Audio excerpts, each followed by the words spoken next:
Hello everyone, welcome to the Money Club series. My name is Zar. I am the illegal immigrant turned millionaire. And I'm joined by my fellow illegal immigrant, fresh off the boat. Fresh off the boat. Sam El-Jaban, welcome. Nice to be here, man. How you doing? Why are we illegal immigrants? I don't know. I don't think these people know us. I think we were both born here, so we can't be illegal in our own country. Maybe it's just the look. That's so for our listeners that are sort of puzzled why we've introduced ourselves as illegal immigrants, we've been receiving quite a bit of hate and cop and flack. There are a lot of people trying to cut us down. You know, leaving some really hateful comments. It's concerning. They don't even know us and they have an opinion. It's not very nice. I don't get it really, but it's out there. But you know what, Sam? These people, they don't understand that the more hate we get, the more attention we get. And that's the reason why we do this podcast, because we want to help as many people as possible. So you people out there, that before you start typing away something hateful or negative, it's actually doing us a favour. So keep doing it. Yeah. We're here. We're ready to cop it, mate. Won't hurt us. I love it. So what are we talking about today, Sam? Today, a very good topic, a very timely topic to talk about, inflation. So we've actually talked about inflation pretty much nearly in every podcast, but I feel like it needs to be addressed specifically, especially now. As you said, Sam, it's timely. Yeah. It's on everybody's lips at the moment. You know, everyone's talking about hyperinflation and. Well, the reason being, we've been talking about it, is it's very prevalent now, and with what's happening in the current economic climate, it's only going to become more obvious over time. So we have been touching on it. It's a good time to go into it a bit more, speak probably in layman's terms as much as we can. It's a very economic topic, so it does have a lot of technical stuff. I think I should be telling you that, Sam. No, I've made some notes to try and speak. Tone it down. But even then, it is complicated, and even trying to understand it is hard. So, you know, economists are people trying to understand behaviours of people and put it in a scientific realm, which is very hard because, as we know, people aren't very fixed in what they do. Everyone does a different decision. People hassle us online. People love us online. Everyone has a different opinion of how things are going to go. So it's the same with the economy. And it'd be good to just go through inflation, what it means, what it can do, how to tackle it, and how to succeed through it. And just keep it in mind when you're operating through life. So let's break down what inflation actually is before we really deep dive into this. For our listeners that have no idea what inflation is, what is it, Sam? Okay, it's more or less, I'll keep it simple with one line, it's like the erosion of the purchasing power of your money. Okay, you can see it in a simple example of, we'll just take milk for example. You used to be able to buy that for like $1 or something, a litre or 2 litres. Now it's $2 to $3, you know. In our lifetime, that's what we've seen, milk going up. See it with property and all these other types of things as well. So more or less, in a very simplistic manner, it is the erosion of your purchasing power. That $1 doesn't buy the milk anymore, you have to spend $3. Okay, so that's more or less the long and short of it. So I guess we've got quite a bit of data in here as well. But one of the ones that really caught my eye was 100 years ago. Yep. What our dollar was actually worth, and it was actually worth $20. 100 years ago. Wow. So that $1 back then was. That's $20 right. So if you think about your $1 now, right, in the next 100 years, if it tracks the same as the last 100 years, it's going to be worth 5 cents. Yeah. Isn't that amazing? That's crazy. That's crazy, and that just shows you what happens to your money over time. And I think what's happened, if we want to go into a little bit of the history of inflation and maybe the value of the dollar, we both know, as we're interested in this, the gold standard played a big role in this inflationary type behaviour of money. For those who don't know, money used to be tied to gold, and the value was derived from gold. So it used to be pegged to gold, a finite resource, which gave it value. Now, since I think it was after the Vietnam War. 71, yeah, around that time. They took the American dollar, and everyone else followed suit, off the gold standard, meaning there's no value behind the actual money. It's not redeemable for gold anymore, or silver. It's just, its value is determined by your faith in its value. It's called fiat currency. So all the nations of the world now have a fiat currency which isn't tied to gold. And what that allowed to happen was an expansion of money. Because before, money used to be tied to gold, which was finite. You could only have a certain amount of money. But now there's no gold pegging it down. It's unlimited. Money is now unlimited, which is what you're seeing with all this quantitative easing in America and in Australia, all the printing of money. It's because there's no peg on it. It's unlimited now. So getting onto that, because we're going to go into some of the causes Yep. of inflation, and inflation is the reason why it's so, important at the moment in terms of understanding it is because it's happening before our eyes more than ever, and it's obviously COVID induced, Yep. And one of the number one causes is the government stimulus. Yes. All the government stimulus. You just touched on that just then, Sam. The US has done how much? Trillions and trillions. or something. Massive They just amounts of passed money. Biden just passed 1.9 trillion in stimulus, and I don't think people really understand what that's going to do to the purchasing power of their dollars. Yeah. Whenever there's more supply of something, it means the value goes down. So what we're really seeing now is, and on the cusp of, is more or less a further erosion of money, probably at a heightened speed, which we haven't seen, because these stimulus packages that Australia have done and America, everyone's doing to keep economies flowing. So some examples, Sam. Some examples? Yeah. What do you mean? Government stimulus, job seeker. Oh, sorry, yeah, government stimulus, JobKeeper. JobKeeper, job seeker, Yeah. seeker, and the cash flow boost. Yeah. They were the biggest ones. In accounting, all my clients that were able to get it, they action this through their accountant. Okay, so people who had, it was more or less targeted at businesses, Yeah. the stimulus. They funneled all the money through the businesses. So if you had employees, you were able to get a subsidy for their wage, which was the JobKeeper, to keep them employed. So the government was throwing a business money to pay employees to keep the business ticking over because they weren't making money or the money was dropping. So I knew some people who were on JobKeeper and they were actually earning more money on JobKeeper than they were from their Yeah. actual jobs, right? So they actually had more money to spend on disposable items or whatever it is. They got a pay increase from the government, which is unheard of. But I think the problem that the government had is trying to get so much money out the door. You're going to run into things like that. So I don't think you could sort of avoid that, because so many different types of businesses and wage situations, they had to pump money up the door just to keep the economy going. So some people did get more money. I saw that as well. So JobKeeper was for employees, keeping employees in a business and working to keep the business afloat. And there was job seeker payments, which was for people that were unemployed, that couldn't, the business couldn't afford to keep them on.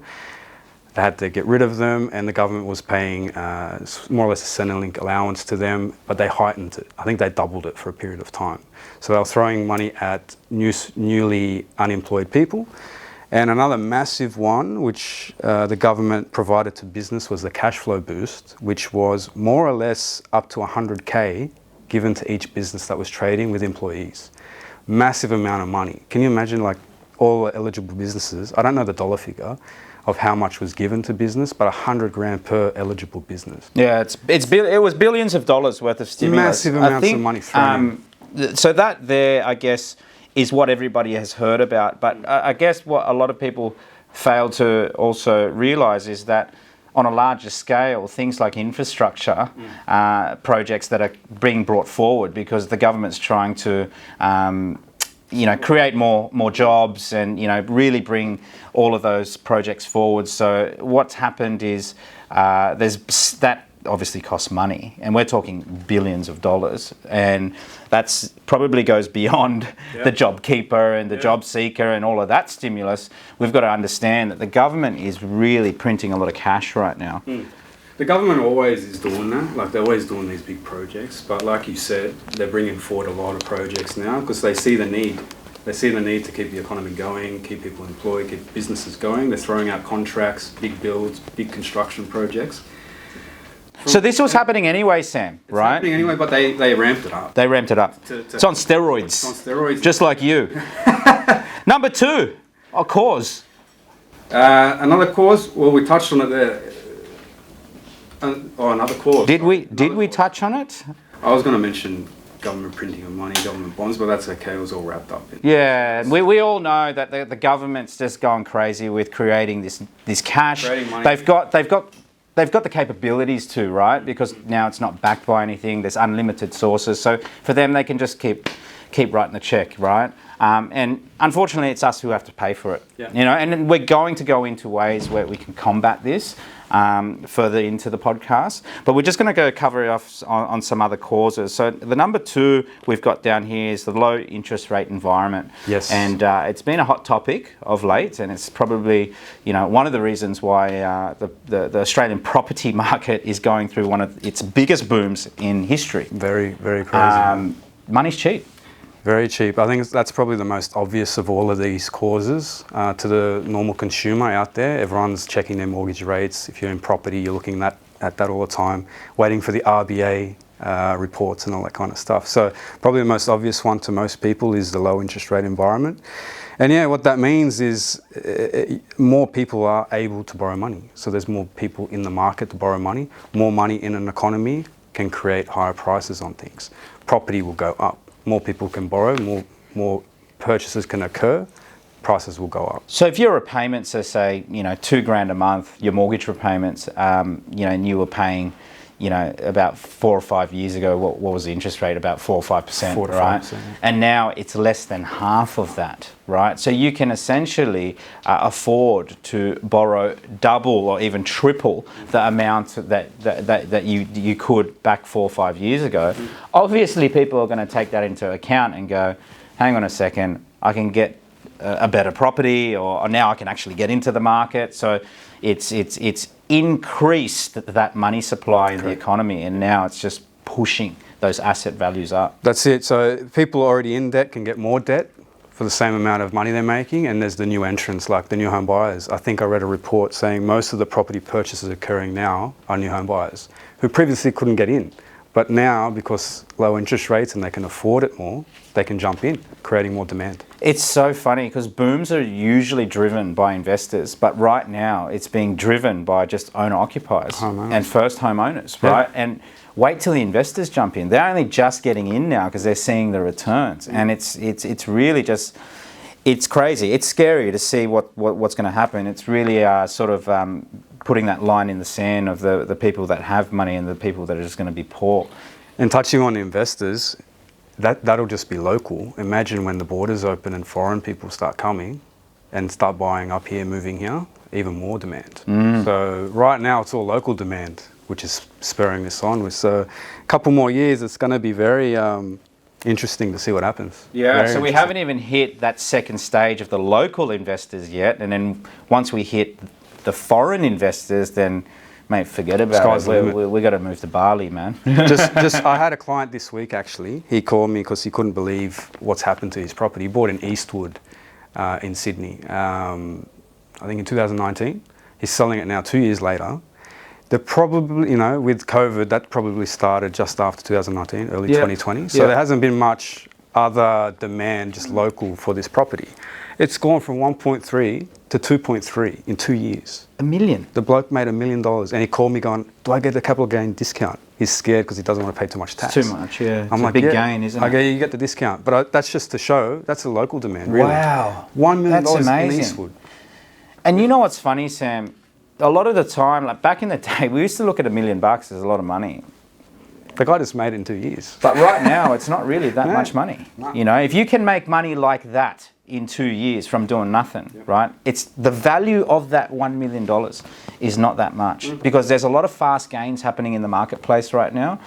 And unfortunately, it's just not, it's not what it used to be, right? So it's really important to, you know, identify this and keep moving forward. If we tie it back to inflation, sorry, just quickly, that 1.3, you can't buy a $1.3 million property in Eastwood. It's all relative, in right? In 2 years' time, the inflation of the property kills the money. It's all relative. People think that they've made a killing and then they'll go and buy something else and get a bargain, but good luck getting a bargain in a market like this. Everything's raised. Everything else in Eastwood's at 2.3 now as well. Supply and demand is number 3. So this is, you know, basic, right? Basic economic stuff, supply and demand, very economic. Whenever there's a less supply of something, it's rarer. And there's usually more demand, more people wanting to spend money on it or buy it. And it'll create an increase in the price. And that can be in any type of area. You could do that in land, you know, if there's Which is a classic example. Land is a classic example. and you deal where with that all the time. It's a scarce commodity. They're not making any more of it. Yep. The blocks are getting smaller and smaller and smaller, and you know that's what's pushing prices up. But what's really interesting about this whole supply and demand thing is used vehicles, right? Where we've said it in other podcasts before, where used cars are now going up in value because the new ones can't come in, right? We're having a lot of issues with freight because there's not as many flights or ships coming through or whatever. Yep. You know, so we're seeing now the used car market now, you know, starting to appreciate in value. You know, cars going from 80 grand to 100, 110 grand. And he didn't do anything amazing. with it. It's actually the cars have gotten older. Gotten older, but simple supply and demand. There's no supply, so prices go up. That's right. More people want it that can't have it. It's an inflation, right? And it just means our dollar's buying less. So property is a really good example. Cars. Another one that I thought was really interesting was skills, right? Supply and demand of skills. Now, what we see on the news is all about, you know, unemployment and the people who are hard done by. And the news is targeted at the poor me victims, right? But what we don't really hear about is, which is actually happening in the marketplace now, is people are getting paid a lot more. Yep. Right? And it's because there is a shortage in skills, so they can charge higher rates for their services or their products or whatever it is their business is. So I think, you know, skills are in shortage. Like, for example, you know, we're working in Brisbane at the moment and we're heavily involved in the construction industry. And mate, you know, construction costs have gone up by 15-20%. And that purely is because of a skills shortage, a labour shortage, but also a raw material, I guess, lack of supply. So, you know, if you skill up, then, you know, maybe you're going to be in demand and you could get paid a little bit more. And right? that's really what people do when they're working. They upskill and get more money. So you can look at it at the macro level, sort of at a high level, and be like, okay, the economy's changed. Everything is a lot more digital now. I would assume there's a lot more demand on people in the digital space, videographers, people that can do all the design stuff and that, because a lot of people are going online with their business. They can probably demand more money as part of their knowledge invoicing. workers. That's right, because there's more demand for them now in the economy. They can charge more. And you can also look at it in a micro level in the business. So for example, I have an accountant. If they can become more skilled in an area, do certain other activities and do more invoicing or harder work, they can get paid more money. So you can look at it at a high level or a smaller level as to you know, that skill, supply and demand, and how it can increase costs. Always be learning. Always be learning. Man. Sam, you touched on number 4, foreign investment, earlier. I think it's quite interesting because there's a lot of money overseas. I've travelled a lot. You've travelled a lot. We've both been overseas into, you know, magnificent cities and countries, and, you know, we have just seen like so much money over there. Like, it's nothing compared to here. You know, if you go to Hong Kong or Japan or Dubai, money. Like it's sort of like, we look like baby money over here in Australia. So, you know, there's a lot of money that's floating around overseas that wants to be parked in a country like this. Yeah, and Australia being a very safe political area, you know, we're always going to have a demand of money here. People want to put their money here. It's safe. They can get it out. It's a very attractive lifestyle, isn't it? You know, to the rest of the world. Like, you've got to look at it. You know, we were just watching the news regarding Brazil last night, and they're having, like, I don't know what it is, like 3,000 deaths a day. Like, it's COVID stuff. Yeah, it's devastating, right? And you just think, wow, we are just so lucky here. It just really hasn't really affected us. So, you know, we are the envy of the rest of the world, and I think we should consider ourselves lucky, but also understand that because we are the envy, a lot of funds will want to be parked here and move here, which will push up prices. Drive up prices. There's more money in the economy. So if you can imagine in New York, how much is an apartment in New York? 100 million. You can get up to $100 million apartments. You can't do that in Sydney. It's crazy. But people in New York might They'll look pay at the money. Sydney and go, okay, 3 million is nothing, just buy stuff here. That's right. You know what I mean? So That's right. it's a very attractive market to some people, a lot of wealthy people around the world. And yeah, that money coming in is only going to increase demand, and then prices will go up. Number 5. What's the next one? Number 5, we've touched on it, wages, wage increases. So there are, there's this thing in the marketplace at the moment amongst us entrepreneurs where, we're finding it really hard to find staff, and we're having to pay more and more and more for staff because of JobKeeper. We live in a great country where you probably don't even need to work. You know what I mean? Get you good just go to the beach. benefits. Yeah, just go to the beach all day. You know what I mean? And earn $750 a week. I might take it up, right? But it's becoming harder and harder, right? And when it becomes harder, wages increase. You just end up offering more money. You put more money on the table. As a business owner, you just put more money on the table to get that labour hire in. But the problem is, when we have to pay higher wages as a business owner, what happens to the end consumer that buys your product or service? They have to cop it. They're the ones who pay for it. So those prices go up. Yep. I've seen it a lot in the accounting industry. Over time, obviously, everyone wants to get paid more money for their service, and that has to come back in an invoice to the client. It's not much, but it is an increase. So even your normal expenses you incur in life, like mechanics fees, all of that kind of stuff, they're going up.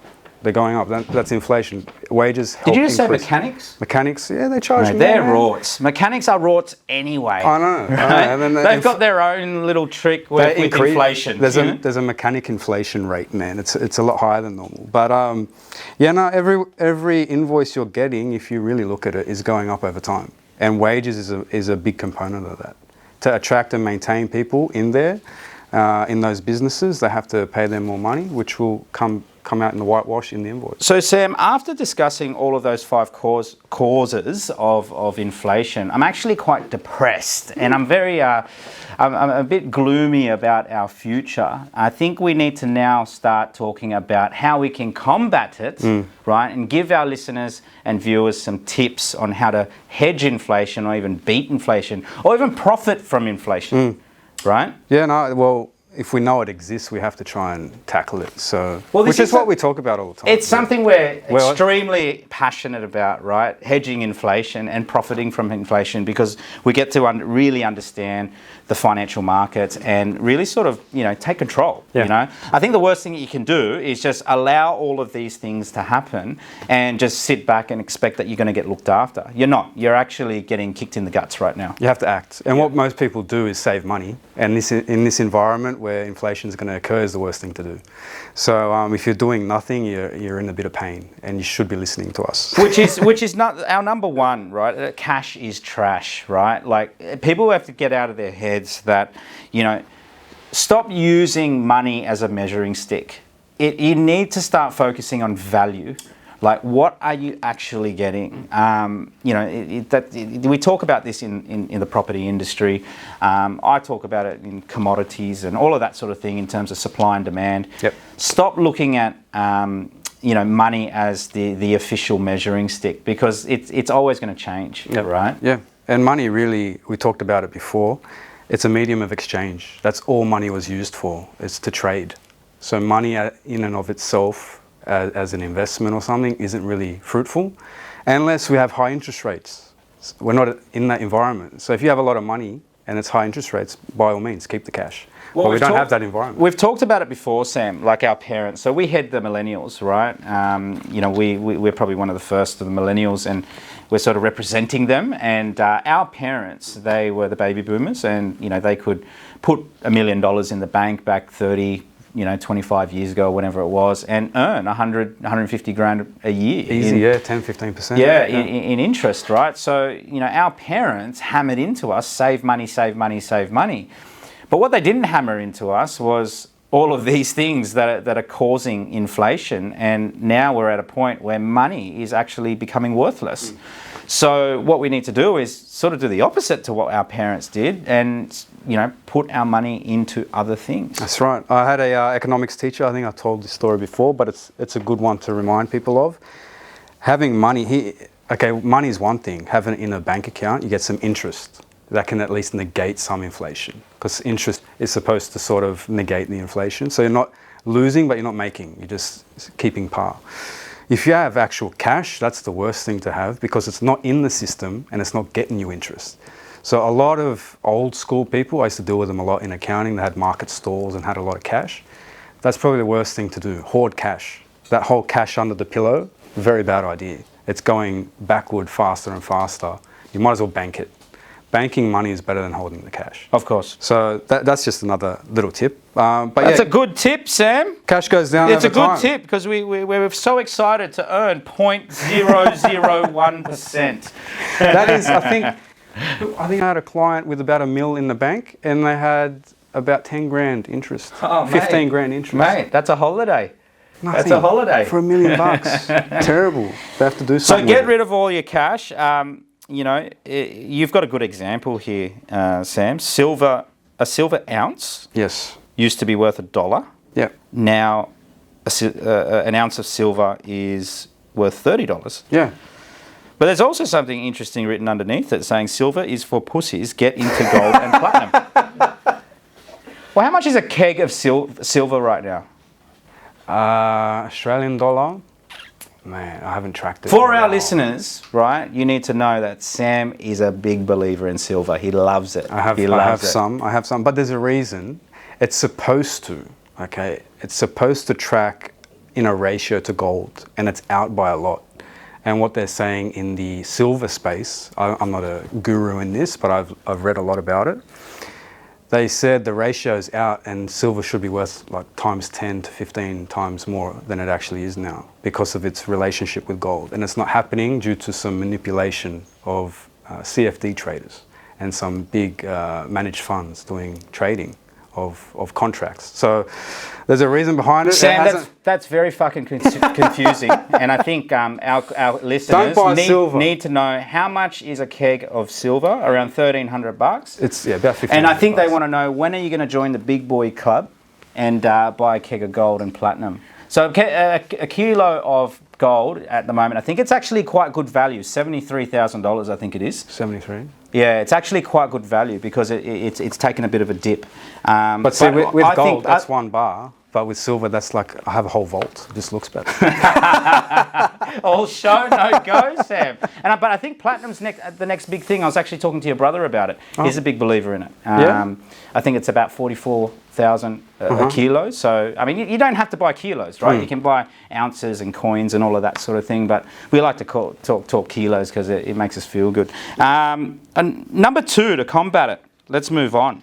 So to combat it, we sort of touched on it before about wage increases affecting inflation. So another way you can tackle inflation is getting that wage increase. So upskilling, going into business, making more money so that, okay, you're making more money that's not as, it'll go down in time, but you're outperforming the inflation rate by making more money. So upskilling, learning, getting better jobs, going into business, any type of activity where you can accumulate more money is going to be beneficial. So we touched on knowledge workers. I'm big on knowledge workers because I think it's a great space to be in because you're not dependent on, I guess, your hands and your physical labour and all of that sort of thing. And you can work remotely, right? And that's where you can also scale. You can scale. If you can figure out a way where you can scale your business or, scale your skills, that can, help hedge inflation because then you can keep charging more and more and more. The more you can scale, the better off you're going to be in the long run. And the more knowledge you can get, just like upskilling, the harder the problems you can solve and help people, the more they're willing to pay. So that's a good point, Sam. So the bigger the problem that you can solve, the more that you're going to get paid for it. 100%. So get bigger problems. That's right. Like in accounting, if there's someone that can fix these massive problems a client has, they're paid a lot of money because it's very hard to fix. Go and find you need to bigger know problems. I love it. Number 8, financial assets and commodities. So we touched on commodities as in gold and silver before. Yep. But there are other things like, shares, managed funds, stocks in companies. Yeah. heaps of different types, cryptos now. A lot of I've got an crypto. interesting stat here. Since 1928, the US stock market is up 9.8% per year, right? I think that's obviously on the average. While inflation has averaged 3% a year, so stocks have grown at nearly 7% more. Okay. You know, so it is a good shows you. good hedge. I mean, the reason why we're not big on stocks is because we love property because of the leverage, but you know the returns are quite similar. So there are some things that everyday people can do. So even if they can't buy property, right? It could be because of servicing or they don't have a big enough deposit. You can always buy stocks. You can always buy shares, and the track record of that has always not just hedged inflation, but you've made money. You've outperformed, and a good thing about we're not always up on shares, but shares are very liquid. Shares are very liquid, so if you're saving for a property or something, you can invest in the market. It's not like a house, or you can take the money back out very quickly, generally speaking. So it is a good way to hold cash, investing in shares and managed funds and things like that. I guess the only thing with that, Sam, is it's quite volatile, right? Like you can lose quite quickly. Whereas property, for example, that's leveraged, it generally takes a longer time to liquidate, and that's why we call it an illiquid asset, which actually quite liquid at the moment in this current boom, but it generally takes some time for you to get your money back. It's safe. I guess that's the trade-off with shares. It is volatile, but it's liquid. So you can park it there and take it out, but it could go up and down. You don't know. A good point, Sam. There are different risk profiles to these hedges, right? And ways we can combat it. It just means that you need to really be. I mean, we're quite diverse amongst all of them. We're actually a big believer in all of them, but we would never ever encourage you to put all your eggs into the one basket. 100%. Like you wouldn't dump your whole net worth into shares. No. Right? I had a client do that and he lost everything. Yeah. In the one share too. Wow. So wow. Don't ever do that, guys. It's not a good Just like you and silver. Hey, Sam? No, I all in on silver. I diversified a little bit. We won't tell people your address, so they'll come and rob you of all your silver. Yes, please number don't. 9. Number 9, debt. Interesting one. So it might be a bit puzzling to the listener to see debt as a way to tackle inflation. This is a bit of a complicated one, I think, because it touches on a few different concepts. So if you're to take a debt out right now at $500,000, you're taking it out now as opposed to next year when your money could be worth less. So you're sort of stopping in time the current value of money and just owing that, even though your dollar is going to be worth less next year. So you're paying off a debt with money that's less valuable next year. So it's actually a good thing. Does that make sense? Yes, so the debt stays the same, but because next year the dollar has diminished in value slightly, the debt then is slowly going down. Yes, yeah, and you're paying it off with money that's worth less. Yeah, so the number's the same, but we all know that the numbers will diminish over time. And so, let's say, what was the loan that you just said just then? Half 600K? Let's call it $600,000, which is an average sort of home loan, right? Yeah, these days. If you kept that $600,000 of debt attached to that real estate for, say, 10 years, how much do you think that $600,000 is going to be worth? It's probably only going to be worth $300,000 or $400,000, right? So you've eroded, right, that debt away through inflation. Yes, the number stays the same, but you've actually eroded that value away, which is great for property investors, right? That's it. And how it's done is the appreciation of the asset, which makes the loan a smaller percentage of the asset. So you're hedging against the inflation using debt. But it has to be productive debt, right? It has to be good debt. And we bang on about this every podcast, good debt, good debt, good debt, get out of bad debt. Yep. So it has to be attached to some sort of cash flow, so you can hold that debt, but also you want an asset that's going to appreciate in value as well. Yeah, not any properties or any debt is going to be helpful. You have to really pick and choose wisely, which is what we're here for. Well, if you're getting a loan at, say, 2.5%, and you're buying, generally we buy properties with a 5% rental return, 5% conservative capital growth rate. Again, you're outperforming the market by 7.5%. it's a no-brainer. So, any of our listeners out there, if you can get your hands on as much good debt as possible, it's actually going to be an asset for you, not just for inflation purposes, but also it's going to build you a lot of wealth, right? 100%. And I could talk all day about that, right? Number 10. Number 10, hard assets. What are hard assets? So it's not soft assets. No. I guess the main types of assets were financial, which we touched on before, and hard assets, which is more or less something you can touch. Yeah. Financial Physical. Physical stuff. So that could be silver and gold, like those commodities we talked about. Property is a main one. It could be collectibles.